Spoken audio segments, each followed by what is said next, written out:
One day, as the year-end approached, I received a call from Anna, my son's second wife's daughter, sounding frantic and asking me to come to the house immediately.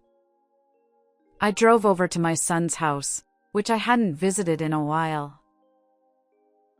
When I arrived, Mia? Grandma. My granddaughter Mia was sitting on the concrete steps of the porch, wearing a tracksuit, hugging her knees and looking cold. "What are you doing outside in such light clothing? Wait, where are your mom and dad?" They went on an overseas trip with my sister. "What? Anyway, get in the car. You're freezing." I hurriedly got Mia into the car and bought her a warm drink from the nearest convenience store. Later, when we met up with Anna at my house and I heard the full story, I felt a surge of anger towards my son and his wife. Since they had turned to me for help, I had to do something for these children. "Anna, do you have the key to that house?" Yes. "Then let's go now. Just bring the important things." What are you going to do, Grandma? I chuckled. "We don't need that house anymore, do we?" My name is Mary Moore, and I am 64 years old. 2 years ago, I lost my husband and now live alone. However, I am quite busy every day, as I am fully occupied with managing what my husband left behind. About 40 years ago, I married into what you would call an old family in the countryside.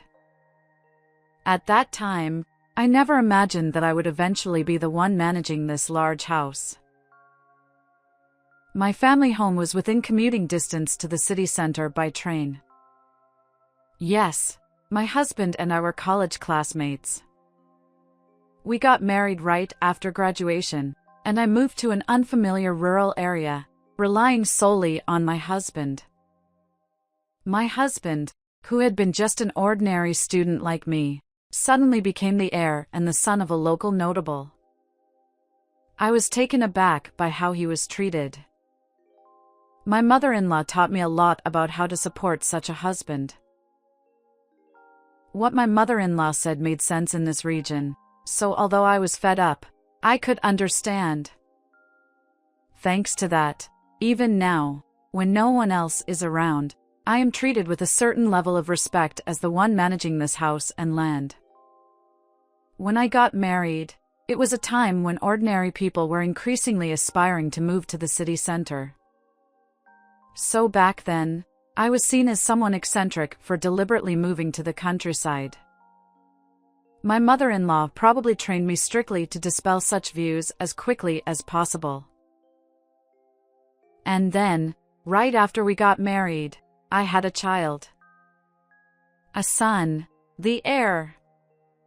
My mother-in-law and everyone around us were delighted. However, after giving birth to him, my health declined, and our bedroom life diminished, resulting in us having only one child. How much I regretted that later. But now, that son is married, and with my in-laws and husband all passed away, I am the one managing this house and land. I was left with enough passive income to maintain this large house and live comfortably. Of course, maintaining it requires a certain level of knowledge and the use of personnel. Thanks to the training from my mother-in-law and my habit of reading even after graduating from college, I have been able to manage without being deceived by visiting relatives and associates. Sometimes, even at this age, there are things I need to learn, but that gives my life a sense of purpose. There was a reason why I had to manage everything so diligently. My husband left all his assets to me in his will. Why? It was because of our son Steve's personality. Normally, the inheritance would have been split equally between me, his spouse, and our son Steve. But my husband didn't do that.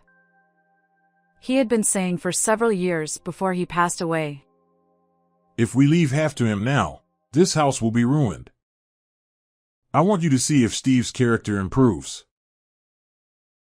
I took those words to heart as my husband's final wish.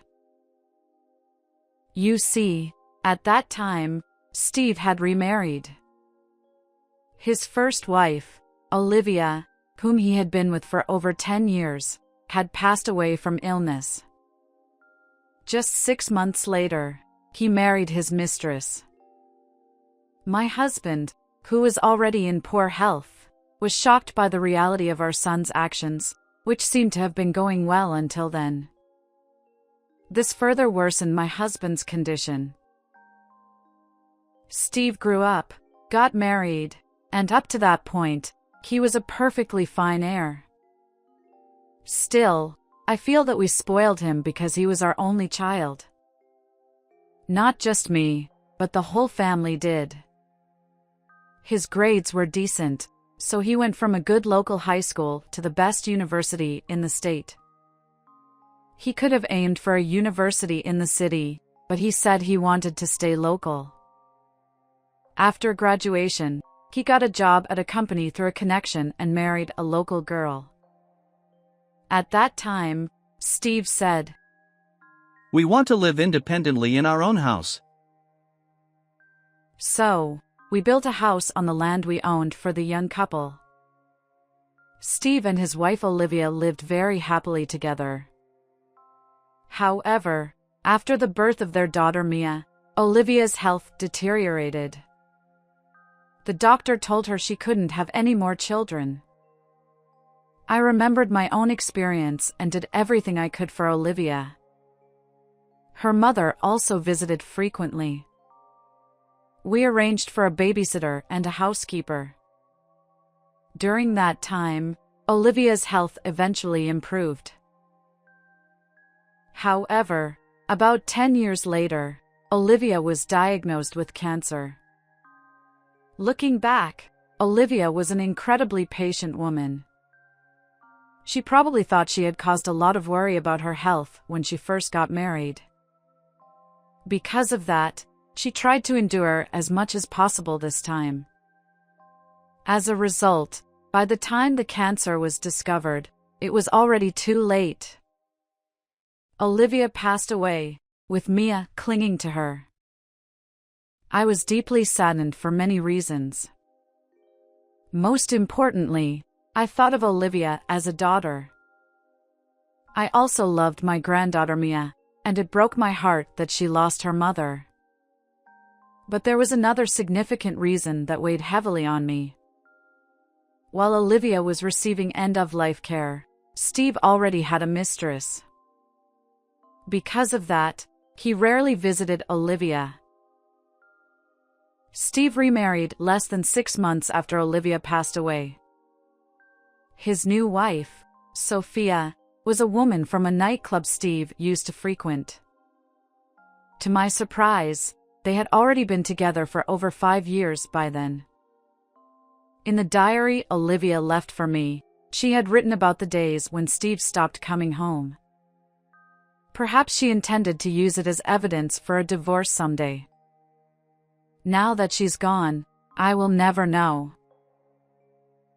Later, Sophia, who would become Steve's new wife, was 2 years older than him. She boldly moved into the house we had prepared, bringing along her daughter Anna, who was 6 years older than Mia. Naturally, I opposed this marriage. Steve had betrayed Olivia by having a long-term affair with a nightclub woman, neglected his ailing wife, and then quickly remarried. I never imagined my son could be so heartless. But Steve shamelessly said, "I married Olivia because you and Dad arranged it." Isn't that enough? Olivia was also at fault. She ruined her health before giving birth to a male heir. What's the point of marrying if she can't even fulfill that role? A woman who can't even have a proper bedroom life affects my work, so I had to find relief elsewhere. I had always thought Steve was cold towards Olivia, but this was too much. I blamed myself. When did Steve become such a person? Did we spoil him because he was our only son? Both my husband and I certainly did. And so did everyone around us, because he was the only son of a notable family. But even so, we taught him right from wrong when he was little. With these thoughts in mind, I stayed away from my son's house for a while. I was also busy after my husband passed away. They only came over for Thanksgiving and Christmas. But that was a mistake. It was one day at the end of the year. That year, even in December, the temperature fluctuated wildly. One day it was warm enough to make you sweat with just a little movement, and the next day, a cold wind would blow. It was quite tough for someone getting older. Still, it was the end of the year, and I was dealing with various reports when suddenly, my personal phone rang. Who could it be? The number was unfamiliar, but it was my personal phone, so only a few people should have known the number. I decided to answer it. Hello, is this Mia's grandmother? It was a young woman's voice. Yes, I am. Who is this? I'm sorry for the sudden call. This is Anna. Sophia's daughter. Why was she calling me? I'm sorry, but there's no time to explain. Could you please come to our house right away? Where was she calling from? It sounded quite noisy in the background. What? Why? I understand it's hard to trust a call from me, but there's no time. I'll explain everything later. I'm sorry. With that, Anna hung up. I felt like I had been hit by a bolt from the blue, but fortunately, I had a little free time at that moment. As I hurried outside to get the car, a dry, cold wind brushed my cheek. I suddenly remembered that today's temperature had dropped sharply compared to yesterday. I drove to my son's house, where I hadn't been for a while, and parked in the driveway. There were 2 cars parked in the space that could fit 4. Were Steve and his family home? With that thought, I got out of the car and headed to the front door. Mia? Grandma. I hurried over to her.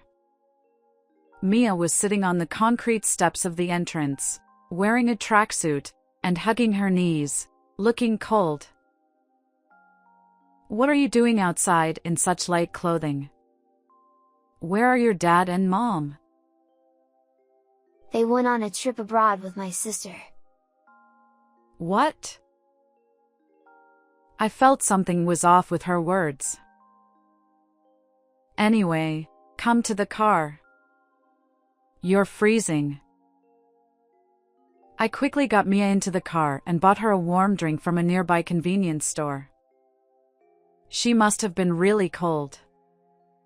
She carefully warmed her hands before opening the lid and slowly sipping the drink. I wanted to ask her what had happened right away, but for now, driving back safely was my priority. When we got back home, I took Mia to the living room. On the way, I called the housekeeper and asked her to prepare some hot tea and snacks for us. As soon as we entered the room, Mia looked relieved. It's so warm. Seeing her like this gave me a very ominous feeling. Are you feeling better? I asked. Yeah. She replied. Her response made her seem younger than I remembered. She should be a growing 14-year-old now. Even when she was crying by her mother's sickbed, I remember her wrists being fleshier. Your wrists, your hands? Mia, what happened to your hands? I asked, noticing the severe chapping. When I was a child, everyone occasionally had chapped hands, but it's something you don't see much of anymore. Oh, this has been happening since last year. That looks very painful. Are you using any cream? No, I don't have any cream. It's probably from cleaning the bathroom, washing dishes with hot water, and doing the laundry. What? Isn't the housekeeper around anymore? Dad fired her. He said it was too expensive and told me to do it. What about your mom? Sophia? She's busy with other things, and Dad doesn't like it when her hands get rough. What about your sister? My sister. I stopped her there. Did someone tell you to call her that? Mia nodded silently. Dad told me to say that outside. At home, I call her Anna. I prefer that. All right, then call her that. Okay. And, Grandma, she's not my mom. Dad told me to call her Madam. I don't want to, but if I don't, I'll get hit. Mia said this with a bitter smile. What on earth had been happening in that house during the time I stayed away? As Mia was eating about half of the cake that had been brought, she suddenly said, Oh. As if she remembered something, and took a smartphone out of her tracksuit pocket. It looked like a simple one that an elementary school student might have. She operated it and sent a message to someone. What's wrong? I asked. Anna told me to contact her when you arrived, Grandma. Mia replied. Anna did? Yeah. Anna also bought me this phone. What happened to your previous one? When Dad remarried, she said it was too early for me to have one and took it away. She referred to Sophia, I assumed. Didn't your dad say anything? Mia shrugged and frowned. Dad doesn't know anything about me. I couldn't contact my friends for a while, and Anna apologized for not getting me the latest model and bought this for me. She also told me to make sure it wouldn't be found. Make sure it wouldn't be found? By whom? Of course, it was Sophia who had taken the phone away. Grandma, Anna just replied that she's on her way from the airport. What? I thought she went on the overseas trip with them. She told me to wait because she would pretend to go and then come back. She said she'd find a way to get out. What kind of conversation had taken place between those two? At that moment, all I could do was wait. Anna arrived at my house 3 hours later, having taken a train and a bus. It's a rural city, so even if she turned back from the nearest airport, it would take some time. I'm sorry, madam. Thank you for immediately picking up Mia after that sudden call. Anna deeply apologized to me. Madam? You call me madam? I asked. Yes, it would be too much for me to call you grandma. She replied firmly, without a hint of flattery. Despite her flashy appearance, similar to Sophia's, I thought she had a strong character. You are Mia's grandmother, but not mine. She continued. I see. Call me whatever you like. So, what happened with those two? The overseas trip? They had been planning a trip for the three of us, including me. But I didn't know what might happen, so I pretended to be sick and escaped. They planned to travel abroad for 3 weeks, from Dubai to Southeast Asia. 3 weeks. What about the company? This seemed to be a deeper issue than I had anticipated. And my mother intended to offer me to that man during this trip. What do you mean? I asked, shocked. Just what I said. That man had his eyes on both my mother and me from the beginning. Unbelievable. Grandma, it's true. Mia interjected, clenching her fists and sitting next to Anna. I've seen Anna being persistently invited by Dad to join him in the bath when I finished cleaning it. Anna always managed to brush it off as a joke, but Dad would later click his tongue and yell at me to get lost. No, Mia, it was because you were there that it didn't go further. I was always worried you might get hurt. I shudder to think what would have happened if you weren't there. Anna added. What on earth? My son. How far has he fallen? I pondered for a moment in front of the two of them. They seemed to be protecting each other. It appeared they were not just close but comrades against a common enemy. So, how do you two usually manage? Mia mentioned earlier that Sophia told Mia to call her madam. Yes, my mother started dating that man for his money and then married him to stay. I watched him come to our house throughout high school, and he gradually started looking at me inappropriately. Now, living in the same house, he's gotten bolder. Oh, I hate it. Anna hugged herself, expressing her deep disgust. The only good thing was that I could go to college. I kept myself busy with university and part-time jobs to avoid going home.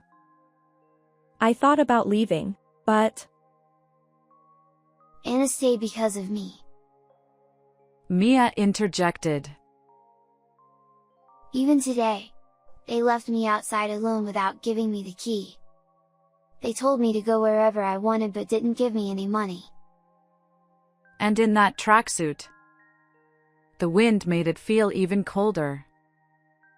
I couldn't help but think of her sitting there, hugging her knees, waiting. Anna told me to wait until they got on the plane and wouldn't come back. That's why you called me then? I exclaimed. yes. Anna replied. I stayed with them until the last minute before boarding. But if I left Mia there, she would have caught a cold. So, I called you when they weren't looking. I'm sorry it was still cold. Honestly, they could have contacted me earlier, but these young girls were desperate to make sure those two were out of the country first. Now that they had relied on me, I had to help them. Anna, do you have the key to the house? Yes. Then let's go. Take only the important things. What are we going to do, Grandma? Mia asked. I smiled. We don't need that house anymore, do we? 3 weeks after the new year had begun, when both work and school had returned to normal, 2 people dragging suitcases barged into my house. Mom! What is the meaning of this? Steve shouted at me as soon as he walked in. It seemed they had gone back to their house, only to find it completely empty. What do you mean? That was my property. I didn't need it anymore, so I had it demolished, cleared, and sold. Oh, your belongings are in this storage unit, I said, tossing the storage unit key to Steve. I had contacted an old acquaintance in real estate and a demolition contractor right after that. Knowing the situation, they quickly agreed to my proposal. Steve missed catching the key, and it made a small clinking sound as it hit the floor. Don't mess with me, Mom. That was my house. Steve shouted. Oh, really? And why is that? I replied. What do you mean, why? Steve stammered. Steve, you seem to be mistaken.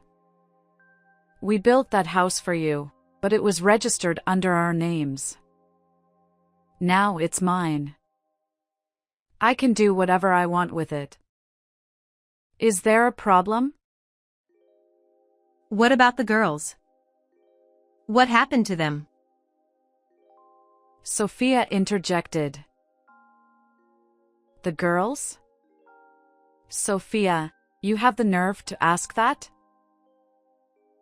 I scoffed. Well, come in, I said, letting them in. Wait, not the living room?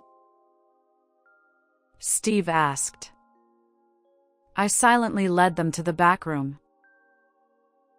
Sorry to keep you waiting, I said, opening the door. Inside, about a dozen people were waiting. But what first caught the eyes of the two behind me was, Mia? Steve exclaimed. Anna? Sophia added. In the place of honor, next to the seat where I was about to sit, Mia and Anna were seated. Anna.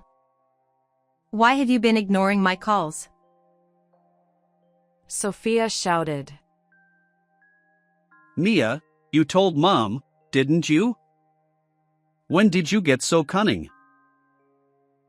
Steve yelled, his face turning red with anger as he tried to approach the girls. The household members who had been waiting restrained Steve and Sophia and made them sit across from us. Even then, Steve and Sophia, breathing heavily and glaring at us, seemed oblivious to the people gathered around them.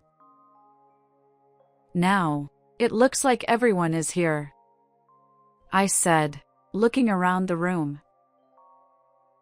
Let's get started. First, over there, I continued. Thank you.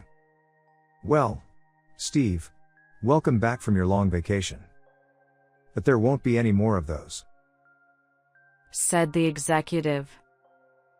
Steve turned to his left, startled. Mr. Brown. Steve's current direct superior, Mr. Brown, spoke in a calm voice, but his eyes were not smiling. I never expected you to apply for a 3-week vacation at this time. I thought you would have stopped such bad habits by now. The executive said in a low, powerful voice, making Steve shrink back. He had always been arrogant to those below him but weak to those above him. This had been the same since he was a child. But you approved it before, Mr. Brown. Steve stammered. Steve, do you know what your value is? What? If you don't know, I'll tell you. Your value to our company is solely that you are the heir of a prominent family in this city. Steve gritted his teeth. But that no longer holds any meaning. What do you mean? The executive then turned to face me. Steve, I said, looking directly at my son's face. His eyes darted away. I was planning to announce the contents of the will I wrote the other day, witnessed by the lawyer. I continued. A will? Steve exclaimed. Yes. If I don't do it now, my estate will go to you, won't it? Mom? I've already stored it in a safe place. The contents are simple. If anything happens to me, all my assets will go to Mia. Steve's mouth dropped open in shock. After a few seconds, he stammered. I must have misheard something. My ears must still be affected by the flight. No, Madam hasn't said anything strange. Our family lawyer interjected. The previous head of the family excluded Steve from the inheritance due to his behavior and spending habits at the time. I remember his words clearly. The lawyer added. That's right. I remember now. Steve began. Just now? I said, shaking my head in disbelief. The executive continued from where the lawyer and I had left off. As you can see, Madam has decided to completely strip you of your inheritance rights. Therefore, there is no reason for our company to give you any special treatment. What? Steve stammered. The important thing for our company was the connection with the prominent family that owns a large amount of land in this area, not your abilities. Now, what to do next? The executive glanced at me. I gave a slight nod. Feel free to handle it as you see fit. Thank you, Madam. Steve, the fact that you applied for a 3-week vacation just for a trip is already known throughout the company.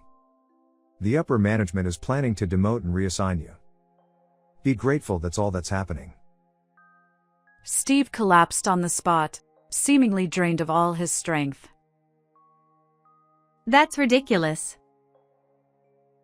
Sophia exclaimed, leaning forward.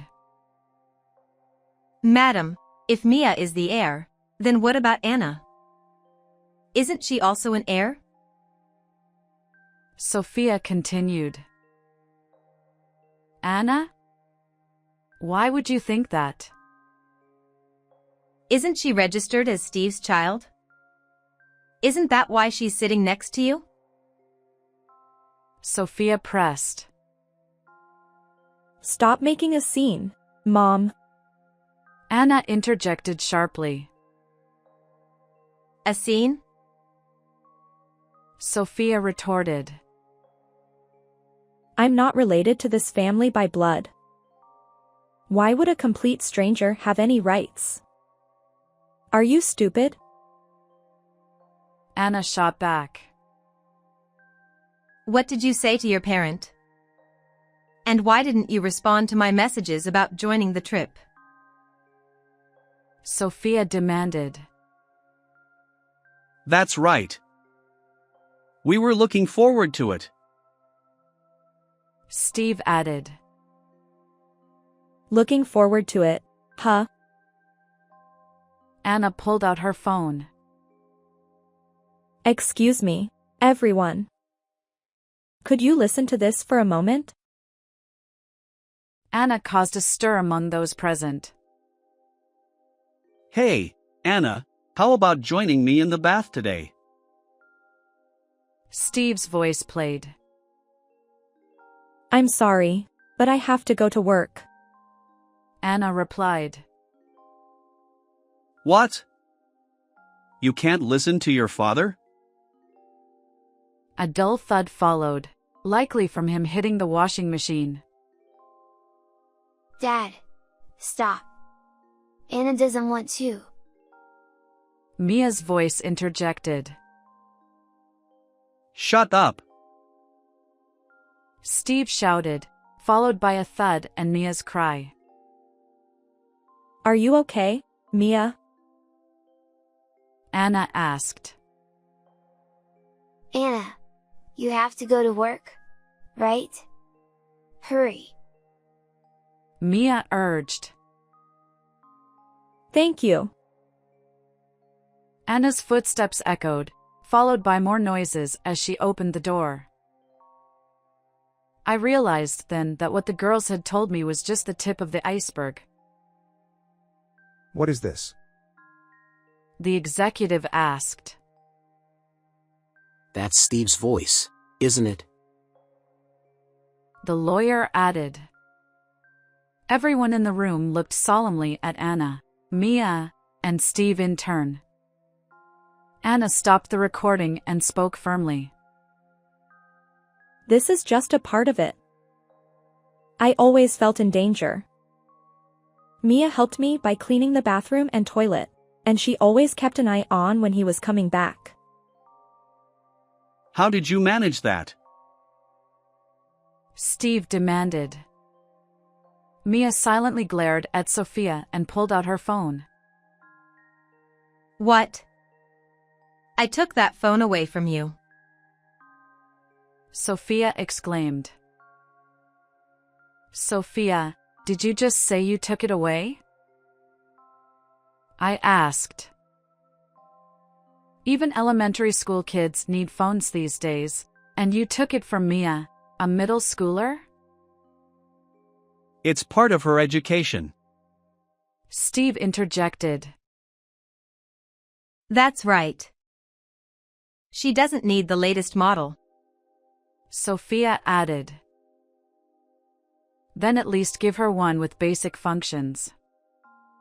Kids need to communicate with friends and receive school notifications. Did you even receive any of the school's messages? I asked. What? I'm too busy to attend her school events. Sophia replied. Busy with what? Anna laughed softly. What are you laughing at, Anna? How dare you mock your parent? Sophia snapped. Because you're busy is always about deceiving men. Anna retorted. What? Steve's gaze shifted to Sophia. Sorry to keep you waiting. Mr. Thomas, please come in. Anna called out. The door opened, revealing a man slightly younger than Steve and Sophia, accompanied by another man in a suit. Sophia's expression changed rapidly. What? It's been a while, Sophia. I never thought I'd see you in a place like this. You made me lose everything. Why are you here? Sophia stammered. Everyone, let me introduce Mr. Thomas. He is one of the victims whom this woman deceived and took money from. Anna explained. Anna, you said one of the victims. Does that mean there are more? I asked. Yes. She always had different men. There were many, but he suffered the most. He was the most decent person. Mr. Thomas, please tell everyone everything about this woman. Anna urged. Mr. Thomas, what exactly did Sophia do to you? I asked. Marriage fraud and theft. Thomas replied, causing a stir among those present.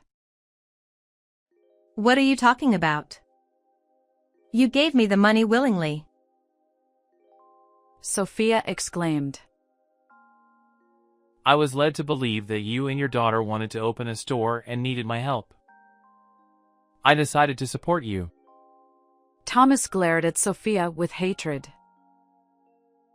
You said you needed a down payment for a promising property, so I withdrew all my savings and gave you the cash.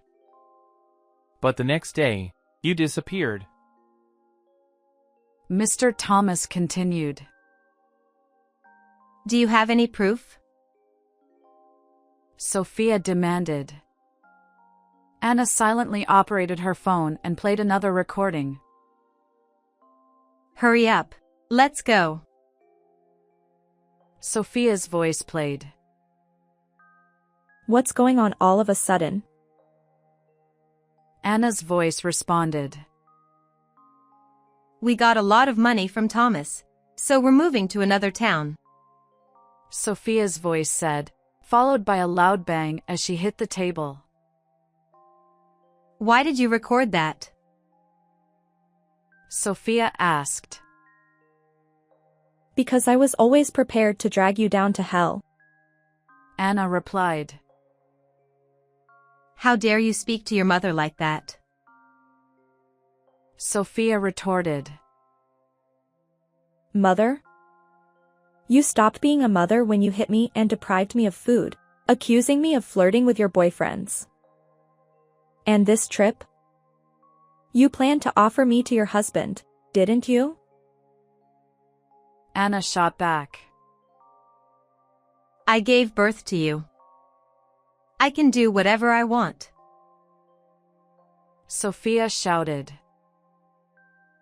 Exactly. Your dictionary doesn't include the term child abuse, does it? Anna replied. At that moment, the man standing behind Mr. Thomas stepped forward. Basically, there's still a lot to uncover about you. The man showed his police badge. Sophia jumped back in shock. Why are the police here? You're really stupid. Thomas is pressing charges for fraud and theft. Isn't that right? Yes. Anna found me and arranged this meeting. Sophia, you should give up now. Thomas replied. I'll testify in detail about the fraud, theft, and child abuse against me. There are things I can't even mention here. Anna continued. I heard Mia gulp. I realized that Anna was determined to protect Mia from experiencing the same horrors she had. I'll testify about everything that happened to me, no matter how small. I hate remembering it, but if it means putting you behind bars, it's worth it. Anna declared. What a strong girl. My son turned out to be a worthless man and got involved with a terrible woman, but meeting this girl was a blessing. And then, the two got divorced. It sounds ridiculous, but it seems that money really was the root of their separation. When Steve met Sophia at the police station, they were hurling insults at each other. Yes, Sophia, along with the audio recordings and photos that Anna had accumulated, gradually revealed what she had been up to, and more offenses started to come to light. The police, who conducted the investigation, informed me that they had anticipated the child abuse Anna had suffered, but some of the details were truly horrifying to hear. Hearing this, I felt determined to do whatever I could for Anna. However, she insisted that all she needed was a job after graduation. So, I decided to find her an exceptional job opportunity. And then there's Steve. As the company executive said, he was demoted and transferred all at once. Yes, he was transferred to a rural branch. Moreover, his position is now that of a manager. It seems it was difficult to demote him from a director to a regular employee. So, they found a position where he could do the least damage, and it was out of state, where he had never been before. In the end, it was this place, under our protection, that ruined him. As a mother, I can only hope that he becomes a bit more decent in the outside world. Though I don't have high expectations. As for us, Having children's voices in the house every day is such a joy. Now, in this big house, it's me, my grandchild, and her sister-in-law living together. The job I arranged for Anna is to work as an assistant to Mia, who will inherit this house in the future. Anna agreed. If the lady of the house needs me, I'll get any qualifications necessary. With this strong woman by her side, Mia's future should be secure. However, no matter how strong she is, there might be times when she has flashbacks of the past abuse. For now, I will continue to support these two. To do that, I must stay healthy and strong. Steve, the rot in this house, was hard to deal with because he was my son. And that woman, like a parasite. These children worked hard to get rid of them, and now I want them to enjoy a life appropriate for their age. How did you like this story? Please subscribe to the channel. See you in the next video.